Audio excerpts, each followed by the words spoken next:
வணக்கம். இது முருகனின் கதைகள் உங்களை அன்புடன் வரவேற்கிறது. நான் இன்று சொல்லப்போகும் கதை ஒரே முகம். வாங்க கதைக்குள்ளே போவோம். அப்படியே நடந்துக்கிட்டே கதையை பற்றி பேசலாம்.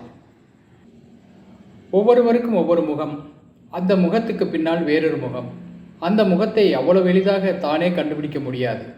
அதை பிறர் கண்டுபிடித்து விட்டால் உறவுகள் வளராது, காதல் தொடராது. அனைவருக்கு இன்னொரு முகம் உண்டு. அந்த முகத்தை தாமே கண்டுபிடித்து ஒரே முகமாக்கி கொள்ள வேண்டும். முயன்றால் முடியாதது எதுவும் இல்லை. அகமுகமும் புறமுகமும் ஒன்றுபட்டால் அவனே முழு மனிதன்.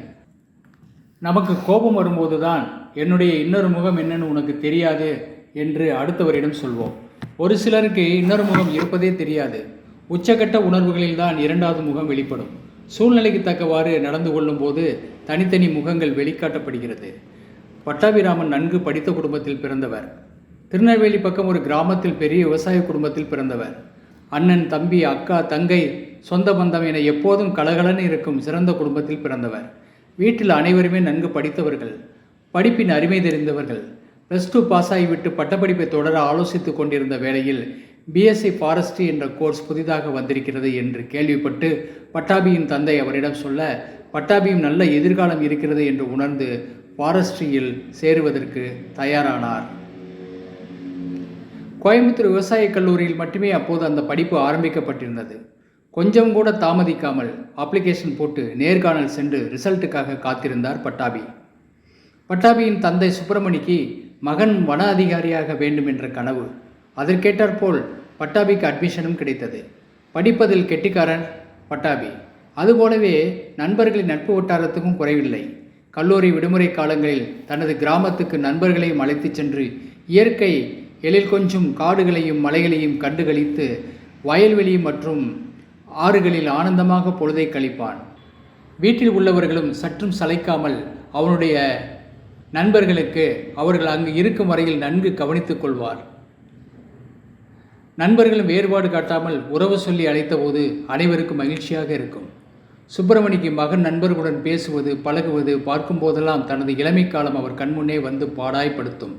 அவருக்கும் அவர்கள் மத்தியில் சென்று அமர்ந்து அரட்டை அடிக்க வேண்டும் என்ற ஆசைதான். ஆனால் வயது அவருக்கு தடையாக இருப்பதாக தோன்றியது. ஒரு தடவை ஆசையோடு அருகில் அமர்ந்து இளைஞர்களின் பேச்சை ரசிப்பதற்காக அருகில் சென்றார். உடனே அவர்கள் அவரை பார்த்ததும் அமைதியாகி எழுந்து நின்றனர். அதோடு அந்த ஆசையை மூட்டை கட்டி வைத்துவிட்டு அவர்கள் பேசிக்கொண்டிருக்கும் போது அந்த வழியாக போவதை கூட தவிர்த்தார். ஃபாரஸ்ட்ரி 4 வருடம் படிக்க வேண்டும். பட்டாபி முதல் பேஜ் என்பதால் வனத்துறையில் வெகு சுலபமாக வேலை கிடைக்கலாம் என்ற எண்ணம் மேலோங்கி இருந்தது. 4 வருட படிப்பு முடிந்தது. நல்ல மதிப்பெண்களை பெற்றிருந்தார் பட்டாபி எதிலும் விட்டுக் கொடுப்பதில்லை. படிப்பாகட்டும் கௌரவமாகட்டும் அவருக்கென்று சில கொள்கை கோட்பாடுகளை வகுத்திருப்பார். படித்து முடித்த கையோடு வேலைக்கு போய்விட வேண்டும் என்பதே பட்டாபியின் நோக்கமாக இருந்தது.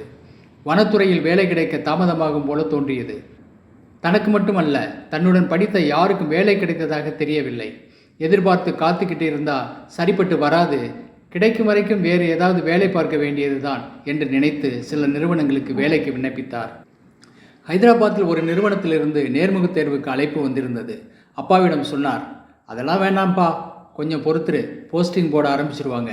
உங்கள் ஸ்டூடெண்ட்ஸ் அசோசியேஷனில் இருந்து பேச்சுவார்த்தை நடந்துகிட்ருக்கு, பேப்பரில் படிச்சிருப்ப, கொஞ்சம் பொறுப்போம். வன இலாகா மந்திரி உறுதி சொல்லியிருக்கார். காலத்தை வீணாக்க வேணாம்ப்பா, கிடைக்கிற வேலையை பார்த்துட்டு கிடைக்கும் போது மாறிக்கலாம்ப்பா, திசை திரும்பி போகும்பா வாழ்க்கை என்றார் அப்பா. மாற்றிக்கிறலாம்ப்பா. சரிப்பா, உன் இஷ்டம் என்று மகனுக்கு பச்சை கொடி காட்டினார். ஹைதராபாத் சென்று நல்லபடியாக நேர்காணலில் பங்கெடுத்து விட்டு ஊர் திரும்பி கொண்டிருந்தார். குண்டக்கல்லில் ரயில் நின்றது. டாய்லெட்டுகள் நுழைந்து காலை கடனை முடித்துவிட்டு திரும்பி வந்து தனது இருக்கையில் அமர்ந்தார். செருப்பை கலட்டி கீழே விட்டு முகத்தை துடைத்தார். ரயில் வேகம் எடுத்தது. மீண்டும் படுத்தார். படுத்தவர் இருக்கையின் அடியில் பார்த்தார். தனது சூட்கேஸில் பிணைக்கப்பட்ட சங்கிலி அருந்து தொங்கிக் கொண்டிருந்தது. நெஞ்சில் ஒரு விதமான ஷாக். ஐயோ, என்னுடைய பெட்டி, என்னுடைய சர்டிஃபிகேட். சார், பெட்டியை பார்த்தீங்களா, நீங்கள் பார்த்தீங்களா, பைத்தியம் போல கத்தினார். அனைவரும் விழித்து கொண்டனர். தம்பி, அடுத்த ஸ்டேஷனில் இறங்கி ரயில்வே போலீஸில் ஒரு கம்ப்ளைண்ட் கொடுத்துருங்க. பெட்டியில் பணம் காசு நிறைய வச்சுருந்தீங்களோ? என்னுடைய சர்டிஃபிகேட் எல்லாம் போச்சே சார், தலையில் அடித்து கொண்டு அழுதார். பட்டாபியை அடுத்த ஸ்டேஷன் வந்ததும் பத்திரமாக இறக்கிவிட்டனர். வாங்க, நானும் இங்கே தான் இறங்கணும், என்னால் முடிஞ்ச உதவியை செய்கிறேன். ஒரு இளைஞர் கையை பிடித்து அழைத்து கொண்டு காவல் நிலையம் நோக்கி நடந்தார். காவல் நிலையத்தில் எல்லா விவரத்தையும் பதிவு செய்து கொண்டனர். வழிச்செலவுக்கு பணம் இருக்கா? பட்டாபி தலையாட்டினார். காசு வாங்குவதற்கு அவரின் தன்மானம் இடம் கொடுக்கவில்லை. இளைஞர் 500 ரூபாயை பட்டாபியின் பாக்கெட்டில் வைத்தார். பட்டாபி இளைஞனை நன்றியோடு பார்த்தார்.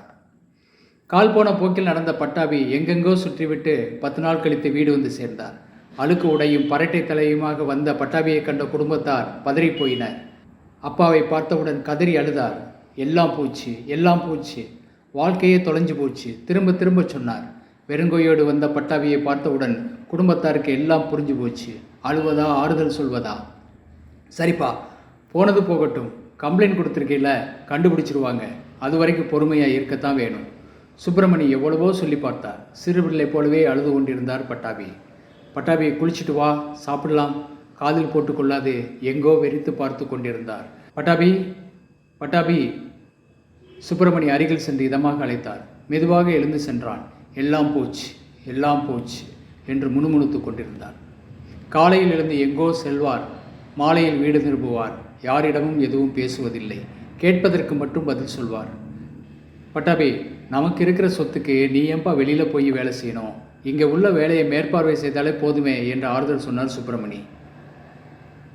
தலையாட்டினார் பட்டாபி. காலங்கள் ஓடியது. பட்டாபி பழைய நிலைக்கு திரும்பவில்லை. நல்ல உடை உடுத்துவது, எங்காவது சுற்றி திரிந்து வருவது. சுப்பிரமணி யோசித்தார். பட்டாபிக்கு ஒரு கல்யாணத்தை செய்து வச்சுட்டா எல்லாம் சரியாயிடும்.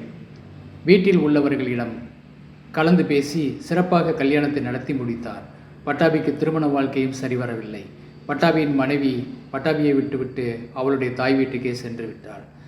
பட்டாபியின் மனதின் ஒரு பகுதி மீண்டும் சிதறியது. கொஞ்ச நாளில் எல்லாம் மறக்கத் தொடங்கியது. ஆனந்த நிலைக்கு வந்து விட்டார். எதை பற்றியும் கவலை இல்லை. நன்றாக உண்பது, உறங்குவது, பணம் இல்லை என்றால் நண்பர்களிடம் சென்று வாங்கி வருவது, இவைதான் பட்டாபியின் அன்றாட வேலை. இப்போது பட்டாபியின் நிலையை அறிந்த நண்பர்கள் பதறிப்போயினர். சிவாவின் நண்பன் குமார் போன் செய்தான். சிவா, நான் குடும்பத்தோட அகஸ்தியர் ஃபால்ஸ் போகிறேன், நீயும் வாயேன். சரி, வருகிறேன் என்று எந்த மறுப்பும் இல்லாமல் சம்மதித்தான். உடனடியாக குவாலிஸில் இங்கிருந்து புறப்பட்டனர். சிவா அவனது நினைவை புரட்டினான். யாராவது அந்த பகுதியில் தனக்கு நண்பர்கள் இருக்கிறார்களா என்று. சட்டென்று பட்டாபியின் நினைவு வந்தது. தனது செல்லின் மூலம் இன்னொரு நண்பனுக்கு தொடர்பு செய்து பட்டாபியின் விலாசம் வாங்கினான். விலாசம் கொடுத்துவிட்டு சிவாவின் நண்பன் சொன்னான், சிவா, பட்டாபி முன்ன மாதிரி நீ பார்த்த பட்டாபி இல்லை. ஏன் பெரிய ஆள் ஆகிட்டானா? அப்பாயின்மெண்ட் வாங்கணுமா? அதெல்லாம் இல்லை, அவன் புத்தி சரியில்லாமல் இருக்கான். நீ போனால் எப்படி நடந்துக்கிறானோ தெரியாது. அதனால் சரி சரி, அதை நான் பார்த்துக்கிறேன், பிறகு பேசலாம் என்று தொடர்பை துண்டித்தான். பாவநாச சிவனை வணங்கிவிட்டு வரும் வழியில் குமாரிடம் பட்டாபியை பற்றி விவரமாக சொன்னான் சிவா. நான் கட்டாயம் எனது நண்பன் பட்டாபியை போய் பார்க்க வேண்டும். இவ்வளவு தூரம் வந்துவிட்டு பார்க்காமல் போனால் நல்லா இருக்காது.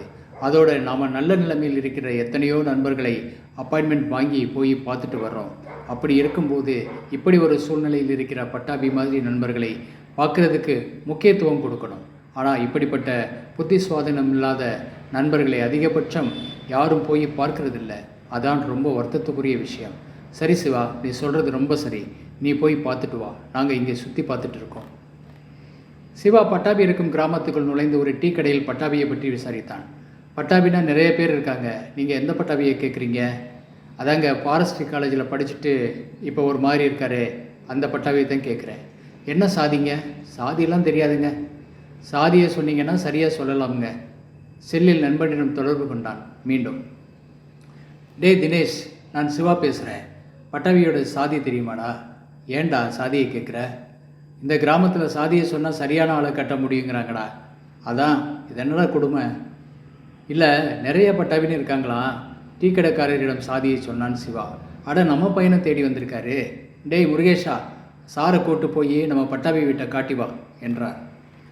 தம்பி, நீங்கள்? பட்டாபியின் தந்தை சுப்பிரமணி விசாரித்தார். நான் பட்டாபி கூட படித்தேன், ஃபாரஸ்ட்ரி ஒன்றா தான் படித்தோம். பட்டாபியை பற்றி கேள்விப்பட்டு பார்த்துட்டு போகலாம்னு வந்தேன். கொஞ்சம் இருங்க, கூட்டி வர சொல்கிறேன். அதே மிடுக்கு நடை, கலையாத உடை, கண்வெளிகள் மட்டும் தூரத்தை துளாவி கொண்டிருந்தன. என்ன பட்டாபி, எப்படி இருக்கீங்க? பேச்சு தொடங்கினான் சிவா. கொஞ்ச நேரம் யோசித்து விட்டு, நீ சிவா தானே? என்ன சிவா, என்னை பார்க்கணுன்னு எப்படி தோணுச்சு? நான் தான்ப்பா எல்லாத்தையும் பார்த்து வர்றேன்.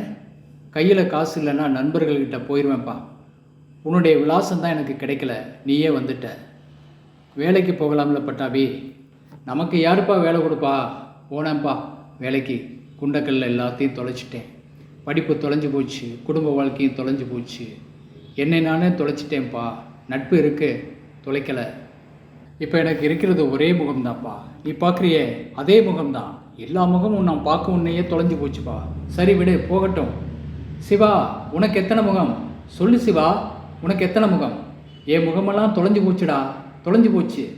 உனக்கு எத்தனை முகம் சொல்லு சிவா, சொல்லு. பட்டாபி உறக்க கத்தினான். சிவா சொல்லு. மலைமுகடுகளில் மோதி எதிரொலித்தது.